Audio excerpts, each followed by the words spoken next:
Hello, this is Khalil Ebrahim from the Department of English Language in the University of Bahrain, and today we're going to be talking about relative clauses regarding the grammar sector of the English language. Relative clauses. Relative clauses are used to provide information about someone or something that has just been mentioned. Let's take for example, I have just seen the doctor who lives next door. In this sentence, the word who is considered as a relative clause. Now, we use relative clauses to give more information about a noun phrase instead of repeating the subject noun phrase. Let's take for instance, I have a brother. He lives in Bahrain. I have a brother who lives in Bahrain. Now in those two sentences, the word he has been transformed to who, which gives us a relative clause. Now we use relative pronouns instead of an object. We do not repeat the noun or pronoun in the sentence. The position is at the beginning of the relative clause. Let's take for example, I hated the picture. You sent it. I hated the picture that you sent. Now the word it is transformed into that, which gives us a relative clause. We usually put relative clauses after the noun phrase they describe, and the normal position for it is normally between the noun phrase and the relative clause itself. Let's take for example, the phone that we bought came in a damaged box.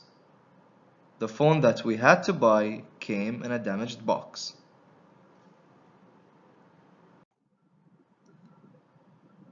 We use relative pronouns when we are talking about people.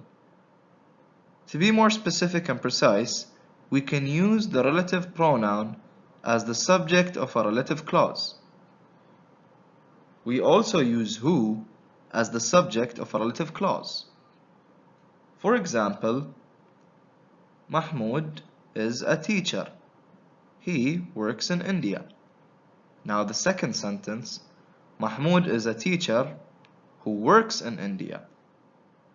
Now the word he has been substituted with the word who, which gives us a relative clause and the subject.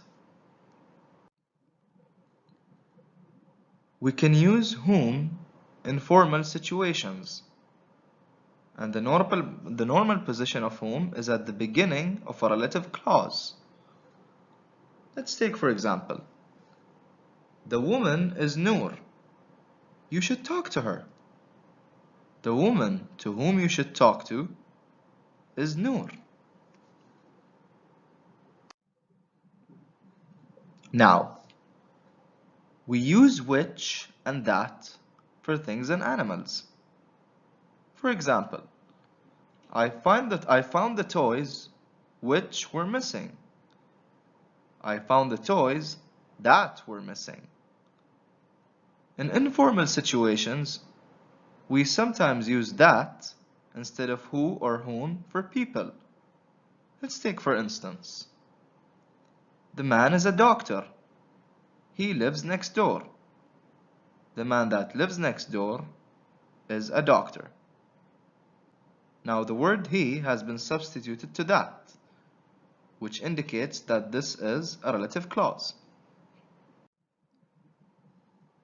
Special thanks to Dr. Lamia Al-Kohaji as well as the audience for listening. I hope you benefited from this session.